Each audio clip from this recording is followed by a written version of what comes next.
Hi students, कैसे हो आप लोग? बढ़िया। तो स्टार्ट करते हैं ना। तो हम अगले लेक्चर पे चलते हैं और हम लोग कुछ क्वेश्चन करते हैं। तो मान लो एक सिंपल सा क्वेश्चन करते हैं कि क्वेश्चन करते हैं। मान लो A60 है।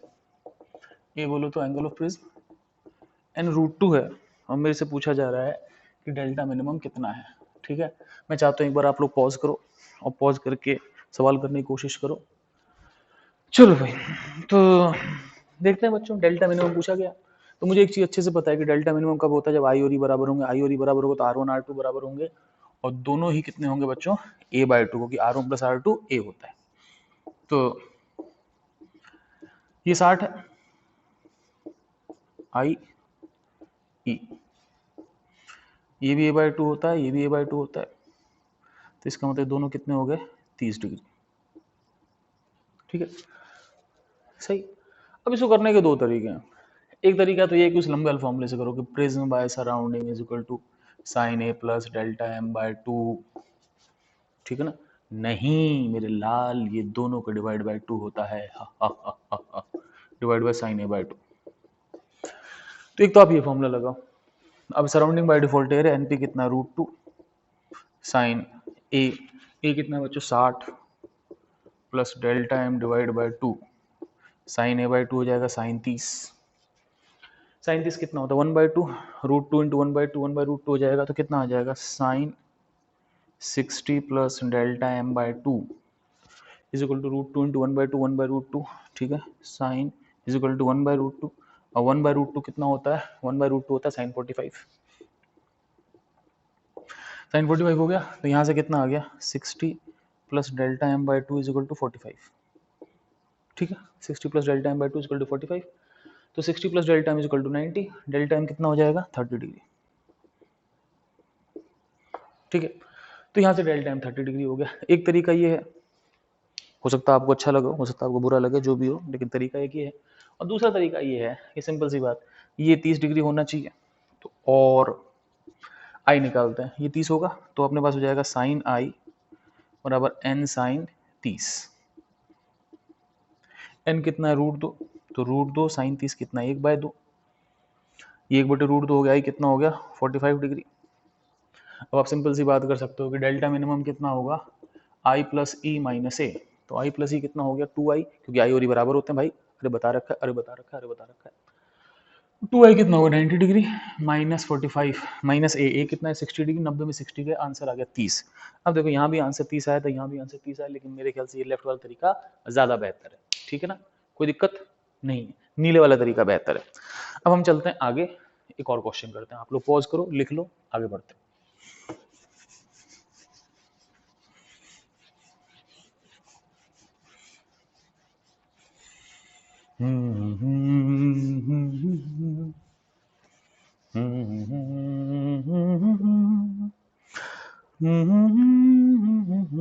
चलो भाई, एक और क्वेश्चन करते हैं। डेल्टा मैक्स कितना होगा अगर A75 है, n√2 है? चलो भाई, अब ये कैसे करें बच्चों? अब ये सिंपल है। इसका देखो, ग्राफ पे देखते हैं। तो ग्राफ में हमने कहा था कि जो डेल्टा मैक्स होता है वो तब होता है जब आई थीटा मिनिमम हो और ई 90 हो, या फिर आई 90 हो और ई थीटा मिनिमम हो। सही है, तो या तो ई को 90 कर दो, आई को 90 कर दो। चलो भाई, तो हम आई को 90 कर देते हैं। तो ये 60 है, नहीं 75 है। सही है, अब आई को 90 कर देते हैं। 90 डिग्री पर ये गिरी गिरी। अब एन कितना है? √2। तो रे 90 पर गिरी तो गई कितने पर? तो गई कितने पर गई? जितने पर गई देख लेते हैं। तो हम क्या करते हैं? साइन 90 बराबर एन साइन आर। एन कितना है बच्चों? √2 साइन आर। √2 दे रखा है। साइन आर कितना हो गया? 1/√2। तो साइन आर 1/√2 हो गया। तो साइन आर साइन थीटा 1/√2 कब होता है? जब आर कितना हो जाता है? 45 डिग्री। तो ये एंगल हो गया आपके पास, कितना हो गया? 45। अब इन दोनों का सम R1 + R2 A होता है। तो ये 45 हो गया, तो ये कितना हो गया बच्चों? 30 डिग्री। ठीक है, अब रे निकली। रे कितने से निकली? रे निकली किसी एंगल से, मुझे नहीं पता, ई से। ठीक है, एक बार देख लो क्या मैं बोर्ड के आउट तो नहीं हूँ, क्या मैं बोर्ड के आउट तो नहीं, तुम लिखते रहो, टाइम ना बर्बाद करो। हाँ, अब क्या हो बच्चों, अब हम दोबारा लगाते हैं, तो कितना होगा, √2 sin 30, इधर √2 sin 30 is equal to 1 sin e। sin 30 होता है 1/2, √2 इंटू 1/2, 1/√2, 1/√2 हो गया ना। 1/√2 क्या होता है, sin 45, तो इसका मतलब e कितना हो गया, e 45 हो गया। सही बच्चों। अब डेल्टा कितना होता है बच्चों, i plus E minus A. आई कितना 90, ई कितना 45, ए कितना 75, 45 minus 75 is 30, minus 30, 90 minus 30 60 degree. तो जो डेल्टा मैक्स आ गया आपके पास वो 60 डिग्री होगा। Simple calculation. ठीक है बच्चों, तो आप लोग लिख लो। अब हम चलते हैं आगे। ठीक है, मिटा दूं, मिटा रहा हूं।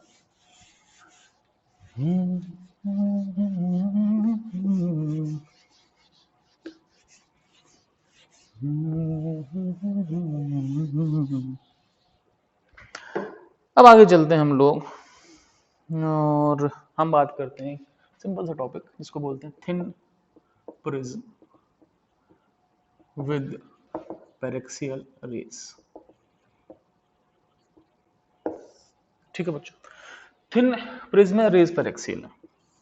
तो थिन प्रिज्म का मतलब ऐसा कुछ किसी ने डिफाइन तो नहीं किया, लेकिन मैं बोलूंगा कि ए जो हो कम से कम 5 डिग्री के आसपास हो, 5 से कम हो। अब ऐसा नहीं कि 5.5 पे नहीं लगाओगे, लगा सकते हो, कॉमन सेंस है। तो ये एंगल बहुत छोटा है, लेकिन मैं एंगल दिखा रहा हूँ बड़ा। अब रेज क्या है, पेरेक्सियल।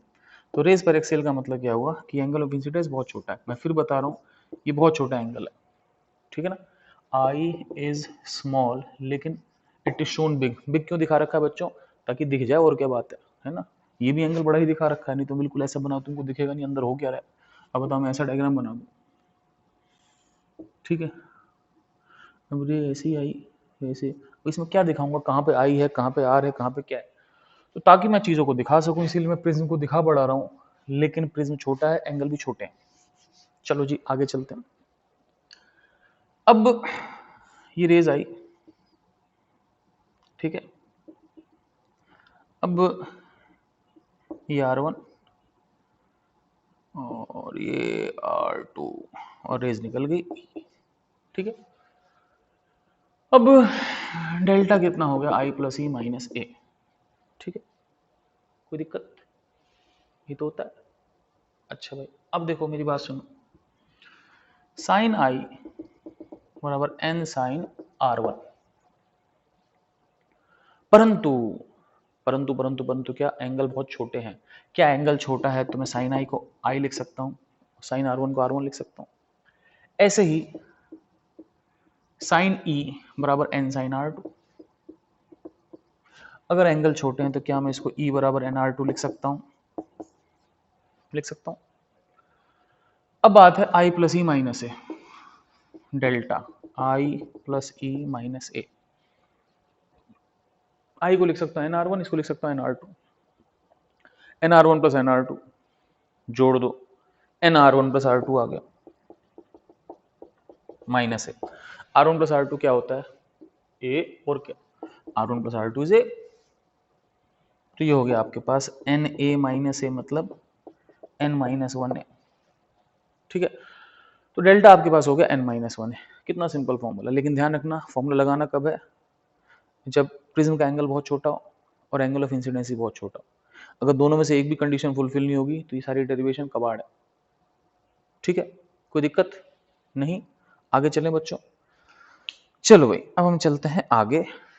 अब ध्यान क्या रखना है इस चीज में कि रेज जा ऐसे रही थी, रेज चली इधर की, तो ये डेल्टा है।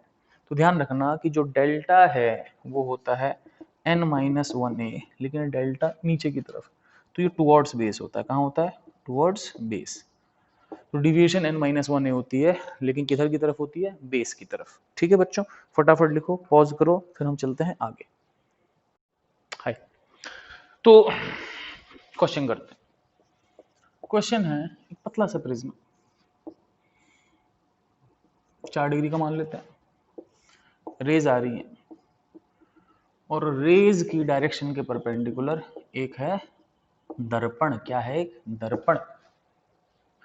रे यहां से डिविएट होगी, फिर मिरर से टकरा के फिर मुड़ेगी, find total deviation after reflection. Reflection के बाद टोटल डिविएशन क्या होगा? ये मूर्ति दोनों जगह है, लेकिन इतना छोटा प्रिज्म बनाया कि हम एक ही जगह दिखा देते हैं कि एक ही बार मुड़ी। हालांकि मुड़ी कुछ यहाँ पर कुछ यहाँ पर, भाई एक सरफेस से मुड़ती फिर दूसरे सरफेस पर, तो हम एक ही बार दिखा देते हैं। सही है। अब क्या हुआ, चलो भाई देखते हैं क्या हुआ। अब ये यहां पर आई, अब इसका जो डिविएशन होगा आपके पास वो होगा n-1 a। ठीक है, n दे नहीं रखा, n मान लेते हैं 3/2 है। ठीक है, अब n मैंने माना 3/2, तो ये हो गया 3/2 - 1, 1/2 इंटू a कितना 4 डिग्री, कितना हो गया 2 डिग्री। तो ये 2 डिग्री नीचे करी। अब चक्कर है ये लाइन, ये इसका नॉर्मल है, ये भी नॉर्मल, ये भी नॉर्मल है, तो ये आपके पास 2 डिग्री है, तो ये भी कितना होगा 2 डिग्री ही होगा। अब ये 2 पर आई तो फिर 2 पर चली जाएगी। ठीक है, तो ये 2 बार मुड़ी, एक बार यहां मुड़ी और एक बार ये फिर मुड़ी। अब इस बार कितना मुड़ी, इस बार ये मुड़ी इतना। ठीक है, अब ये कितना मुड़ी बच्चों, ये टोटल 180 डिग्री, ये 2 डिग्री, ये 2 डिग्री, तो ये डेल्टा 1 लिख देते हैं, इसको लिखते हैं डेल्टा 2। डेल्टा 2 कितना होगा 180 - 2i। फॉर्मूला होता भी है, नहीं भी रटो तो कोई दिक्कत नहीं भाई, ये टोटल 180 है, ये दोनों आई 2 डिग्री, तो 180 - 4 डिग्री कितना हो गया 176 डिग्री। ठीक है, अब ये जो है क्लॉकवाइज मुड़ी और ये फिर क्लॉकवाइज मुड़ी 176 डिग्री। तो टोटल डिविएशन अगर आपको लिखना है तो टोटल डिविएशन होगा डेल्टा 1 प्लस डेल्टा 2, दोनों को जोड़ देते हैं। डेल्टा 1 कितना है 2 डिग्री, डेल्टा 2 कितना 176 डिग्री, टोटल कितना हो गया 178 डिग्री क्लॉकवाइज।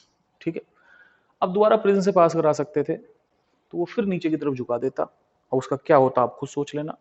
लेकिन ये दोबारा प्रिज्म से पास कर सकती है, मेरे हिसाब से तो नहीं कर रही, क्योंकि मैंने एंगल बड़े बड़े दिखा दिए, नीचे से निकल जाएगी, लेकिन एक्चुअली एंगल बहुत छोटे हैं, जाएगी फिर आएगी फिर होगी, तो आप उसमें भी देख सकते हो। अगर दोबारा प्रिज्म से निकलती तो नीचे की तरफ जाती, नीचे की तरफ क्या हो जाता बच्चों एंटी क्लॉकवाइज, नहीं होता भाई, बेस की तरफ होती है, तो 2 क्लॉकवाइज 2 एंटी क्लॉकवाइज कट जाते हैं, केवल ये डिवीजन बचती।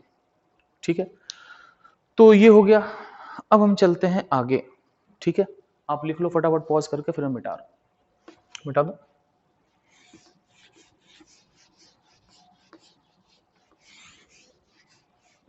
मान लो अगला क्वेश्चन है कि आपके पास एक वही फिर थिन प्रिज्म है। ठीक है, मान लो ऑब्जेक्ट जो है किसी डिस्टेंस x पर है।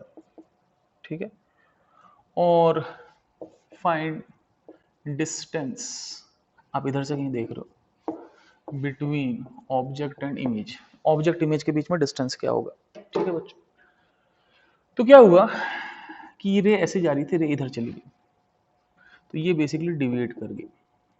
ठीक, डिविएट करेगी तो लगेगा रे यहां से आ रही,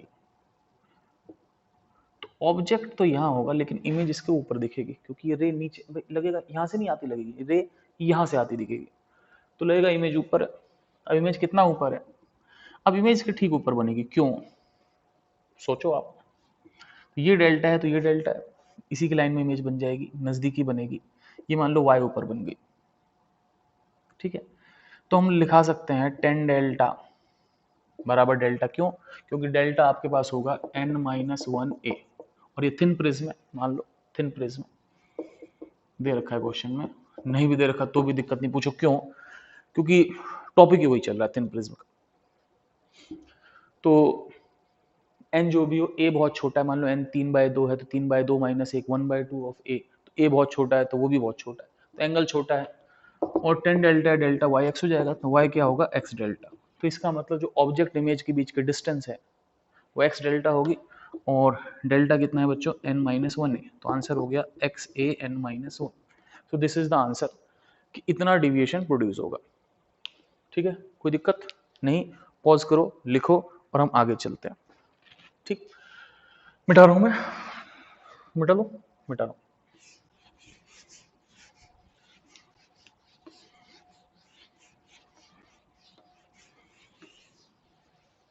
चलो अगला, कई बार 2 प्रिज्म साथ साथ हो जाते हैं, दोनों थिन प्रिज्म है। मान लो ये 4 डिग्री है, मान लो ये 3 डिग्री, मान लो n बराबर 3/2 है, मान लो n बराबर 4/3। एक रे आई, मुझे बताना है इसका डेल्टा नेट क्या होगा ऑन पासिंग बोथ प्रिज्म्स। जब ये दोनों प्रिज्म से पास करेगी तो डेल्टा क्या होगा। सोचने की बात क्या है कि प्रिज्म का जो डिविएशन होता है बेस की तरफ होता है। अब ये इसको नीचे गिराएगा, वो उसको ऊपर गिराएगा। समझ रहे मेरी बात। जैसे कि मान लो यहाँ से जा रही है तो ये यहाँ जा रही थी, ये इसको नीचे गिराएगा बेस की तरफ, ठीक है। अब फिर ये यहाँ जा रही थी, अब ये क्या करेगा, इसका बेस तो ऊपर है तो ये ऊपर गिराएगा। तो आप ये समझना ये ऐसे आई, नीचे गई फिर ऊपर गई, ठीक है। तो पहले नीचे गई फिर ऊपर गई, तो ये डिविएशन डेल्टा 2 हो गई और ये जो डिविएशन है वो डेल्टा 1 है। सही है। ये नीचे बेस की तरफ, वो फिर बेस की तरफ। अब टोटल डिविएशन कितनी होगी, ये डिपेंड करता है कि डेल्टा 1 डेल्टा 2 कितने हैं, क्योंकि वो घटेंगे। तो डेल्टा 1 क्या होगा, n-1 है। n कितना है आपके पास 3/2 -1 और a कितना है बच्चों 4 डिग्री। और डेल्टा 1 जो है वो नीचे की तरफ थी, क्लॉकवाइज है, तो ये हो गया 2 डिग्री क्लॉकवाइज, ठीक है। 2 डिग्री क्लॉकवाइज हो गया। अब देखते हैं डेल्टा 2 कितना है। तो डेल्टा 2 होगा फिर n-1 है। अब n कितना है बच्चों इसका 4/3 -1 a कितना है 3 डिग्री। तो ये आपके पास हो गया 4/3 में से एक गया 1/3 इंटू 3 1 डिग्री। लेकिन ये 1 डिग्री कहाँ है, ये ऐसे जा रही थी बेस की तरफ ऊपर उठ गई, तो ये एंटी क्लॉकवाइज डायरेक्शन है। This is anti clockwise. अब टोटल कैसे निकालोगे, पहले ने 2 डिग्री क्लॉकवाइज घुमाया, दूसरे ने 1 डिग्री एंटी क्लॉकवाइज घुमाया, तो जो टोटल डेल्टा नेट होगा वो आपके पास होगा डेल्टा 1 प्लस डेल्टा 2। डेल्टा 1 कितना है 2 डिग्री क्लॉकवाइज, ये है 1 डिग्री एंटी क्लॉकवाइज। तो 2 डिग्री क्लॉकवाइज को लिख दो 1 degree clockwise plus 1 degree clockwise. 1 degree clockwise 1 degree anti clockwise तो कट गया, बचा कितना बच्चों 1 डिग्री क्लॉकवाइज। तो answer is 1 degree clockwise rotation, ठीक है। I hope you understand this, ठीक है। ये लेक्चर यहीं खत्म करते हैं, अब मिलते हैं आपको नेक्स्ट लेक्चर में। फटाफट लिख लो इसको। ओके बच्चों, बाय, शब्बा खैर, टेक। हाय स्टूडेंट्स, चलते हैं आगे। तो कॉशीज फॉर्मूला, कॉचीज फॉर्मूला, लॉकीज फॉर्मूला, कुछ भी कहो, स्पेलिंग यही होती है। हालांकि मैं स्पेलिंग के बारे में कॉन्फिडेंट नहीं हूँ, लेकिन कुछ ऐसा ही होता होगा। तो रिफ्रैक्टिव इंडेक्स जो होता है, उसने बोला कि हर वेवलेंथ के लिए रिफ्लेक्टिव इंडेक्स अलग अलग होता है। तो रिफ्रैक्टिव इंडेक्स जो होता है वो a plus beta by lambda square plus C by lambda की power 4 plus D by lambda की पावर 6, जो भी फॉर्मूला हो, लेकिन इससे एक ही टेक अवे है। वो टेक अवे ये है कि लेमडा जितना ज्यादा होगा रिफ्रैक्टिव इंडेक्स उतना कम होगा। अब E बराबर एच सी बाई लेमडा होता है, C बराबर फ्रीक्वेंसी इंटू लेमडा होता है, ठीक है। तो जितना लेमडा ज्यादा होगा उतनी एनर्जी कम होती है, एच सी बाई लेमडा किसी भी लाइट की, और C तो कांस्टेंट होता है, तो C बराबर एफ लेमडा। और जितना लेमडा ज्यादा होगा तो फ्रीक्वेंसी भी क्या होगी, कम होगी। तो लेमडा ज्यादा होने से एनर्जी कम होती है, फ्रीक्वेंसी कम होती है, और रिफ्रैक्टिव इंडेक्स भी कम होता है। मतलब ये तीनों चीज एक जैसे बिहेव करते हैं, बिहेव एक जैसा। मतलब कम फ्रीक्वेंसी कम एनर्जी कम रिफ्रैक्टिव इंडेक्स। इसका उल्टा भी सत्य है, ज्यादा एनर्जी ज्यादा फ्रीक्वेंसी ज्यादा रिफ्रैक्टिव इंडेक्स, ठीक है। अब हम लाइट के स्पेक्ट्रम पे चलते हैं। लाइट का स्पेक्ट्रम होता है विबग्योर, ठीक है। मैं बता चुका हूं कि वायलेट की मैक्सिमम एनर्जी या फ्रीक्वेंसी होती है और रेड की मिनिमम एनर्जी या फ्रीक्वेंसी होती है।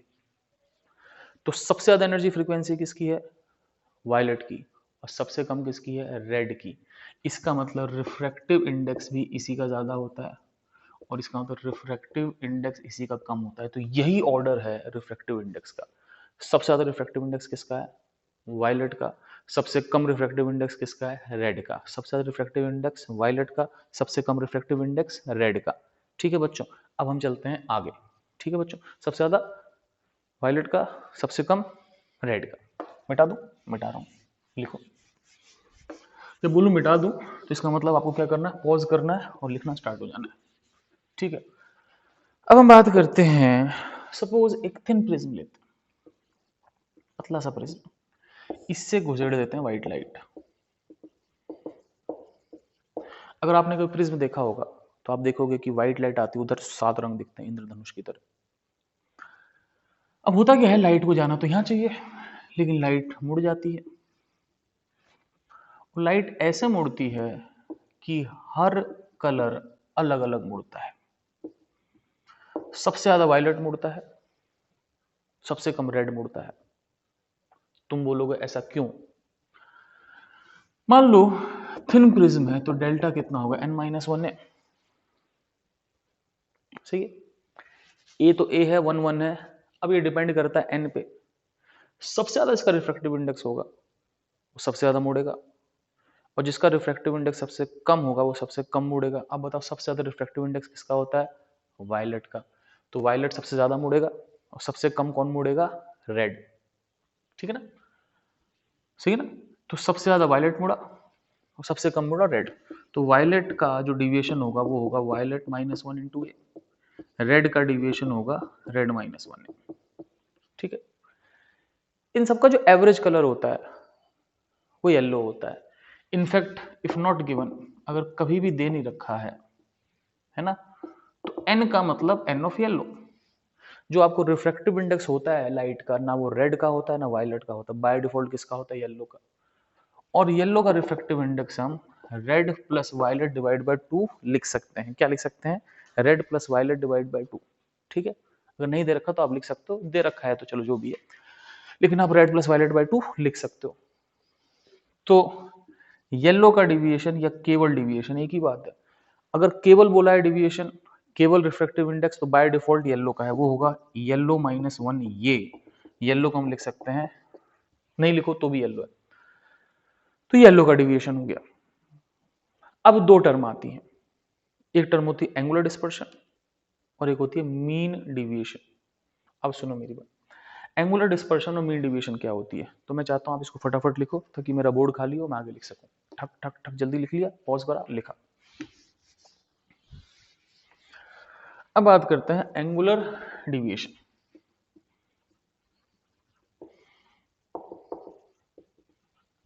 ठीक है, सपोज मैं इसको थीटा से दिखा दूं, is angle between extreme colours. Extreme colour के बीच का जो एंगल होता है वो एंगुलर डिविएशन होता है। अब एक्सट्रीम कलर का मतलब क्या हुआ, रेड एंड वायलेट, इन दोनों के बीच का जो एंगल है वो एंगुलर डिस्पर्शन। तो ये बताता है कितना डिस्पर्शन, मतलब कितना डिस्पर्स हो गया। डिस्पर्स मतलब कितना फैल गया, तो इतना फैल गया, ये आपके पास थीटा है। ठीक है, अब देखो ये रेड का डिविएशन, ये येलो का डिविएशन, ये वायलेट का डिविएशन। अब थीटा कितना होगा बच्चों, थीटा वायलेट से रेड तक का है, तो थीटा को मैं लिख सकता हूं delta violet minus delta red. तो ये वाला रंग आ जाएगा, ये वाला एंगल। तो थीटा जो होगा आपके पास वो होगा delta violet minus delta red. सही है, अब delta violet minus delta red, delta violet कितना होता है बच्चों, डेल्टा वायलेट हो गया आपके पास n-1 ए,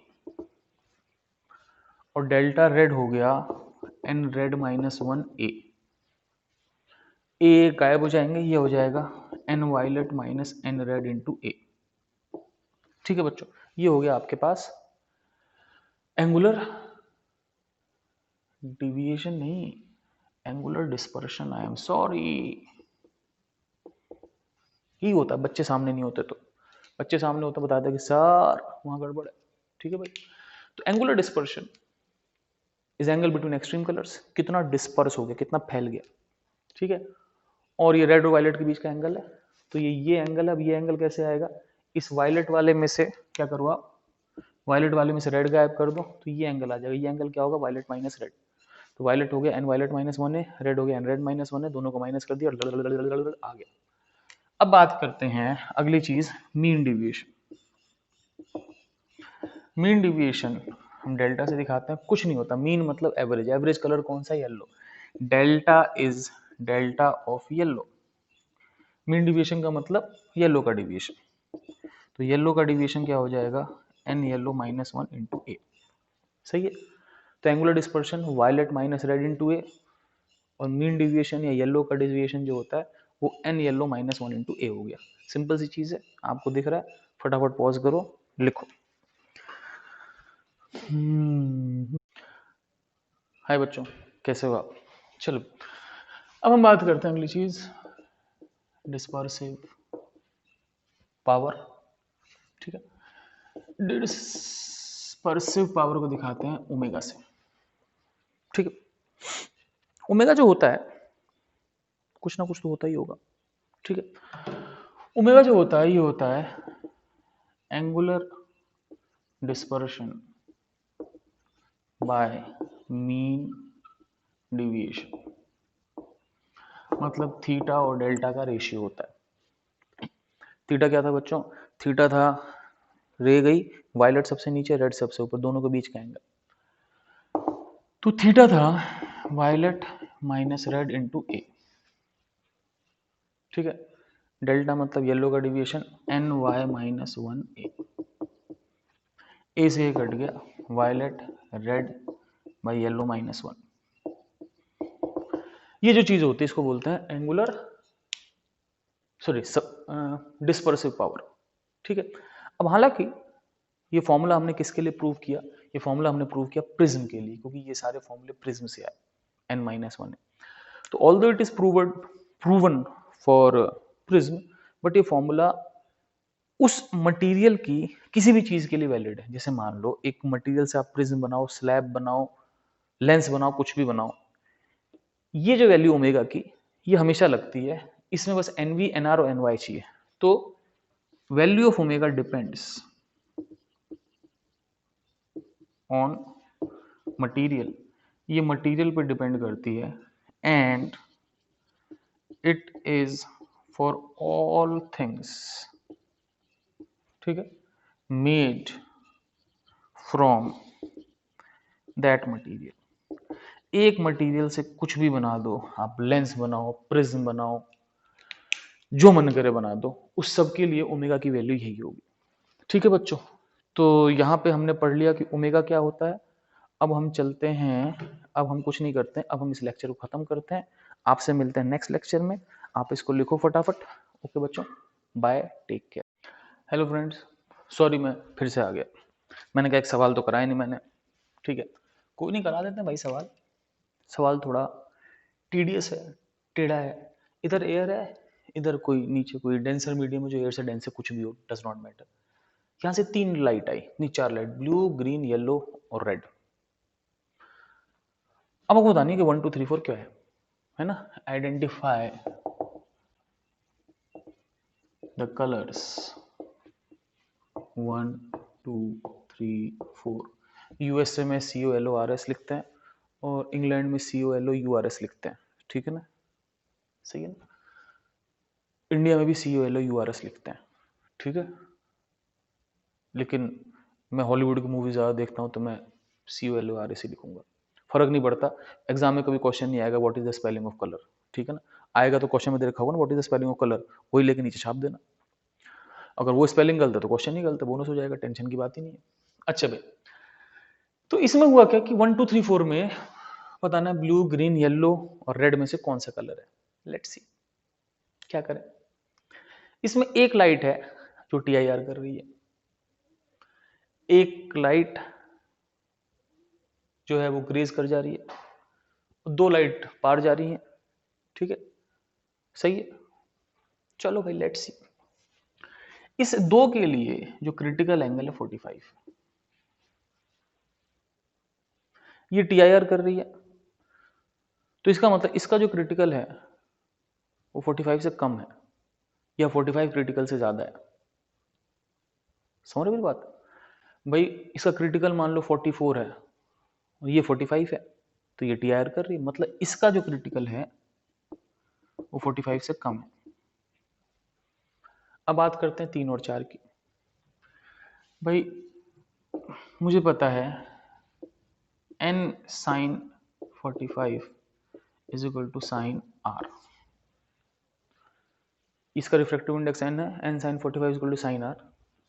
साइन r जो है वो बेसिकली n के प्रोपोर्शनल है, ठीक है।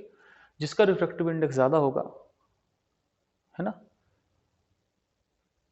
उसका r ज्यादा होगा। तो r3 r4 से बड़ा है, इसका मतलब n3 n4 से बड़ा है। तो 3 का रिफ्रैक्टिव इंडेक्स ज्यादा है 4 से, ठीक है। लेकिन ये सोचना 3 का जो क्रिटिकल है 45 से बड़ा होगा। जैसे मान लो 3 का क्रिटिकल है 50, तो 45 ऑलरेडी पार हो जाएगी, ठीक है ना। तो इसका जो भी क्रिटिकल होगा 45 से बड़ा होगा, इसका क्रिटिकल भी 45 से बड़ा होगा, ये दोनों पार हो रही हैं तो, ठीक है। अब साइन क्रिटिकल क्या होता है 1/n। तो जिसका क्रिटिकल जितना बड़ा होगा उसका n उतना छोटा है, और जितना क्रिटिकल छोटा होगा उतना n बड़ा है। सबसे छोटा क्रिटिकल किसका है? इसका क्रिटिकल 45 से भी छोटा है। तो इसका मतलब क्या हुआ कि n1 इज बिगेस्ट। सबसे ज्यादा रिफ्रैक्टिव इंडेक्स किसका है? n1 का। फिर इसका क्रिटिकल 45 है, n2 सेकंड। अब बचे 3 4 में से, 3 4 में साफ साफ दे रखा है कि 3 का क्रिटिकल है ना n3, 3 का n ज्यादा है तो n3 थर्ड है और n4 क्या है? फोर्थ है, ठीक है। तो 1 2 3 4 ये रिफ्रैक्टिव इंडेक्स के ऑर्डर में है। अब रिफ्रैक्टिव इंडेक्स का ऑर्डर क्या होता है? विद की ओर होता है ना। तो किस्मत से लाइन में लिखें, सबसे ज्यादा रिफ्रैक्टिव इंडेक्स ब्लू का होता है, फिर ग्रीन, फिर येलो, फिर रेड का। तो इसका मतलब सिंपल सी बात है, आपके पास जो फर्स्ट है वो तो ब्लू है, जो सेकंड है वो ग्रीन है, जो थर्ड है वो येलो है, और जो फोर्थ है वो रेड है। काम खत्म, बिल्कुल ऑर्डर में दे रखे, ठीक है। तो सिंपल क्वेश्चन है। तो अब ये लेक्चर सीरियसली खत्म है, क्योंकि मैंने क्वेश्चन भी करा दिया, सब हो गया, इससे ज्यादा मैं कुछ नहीं करा रहा।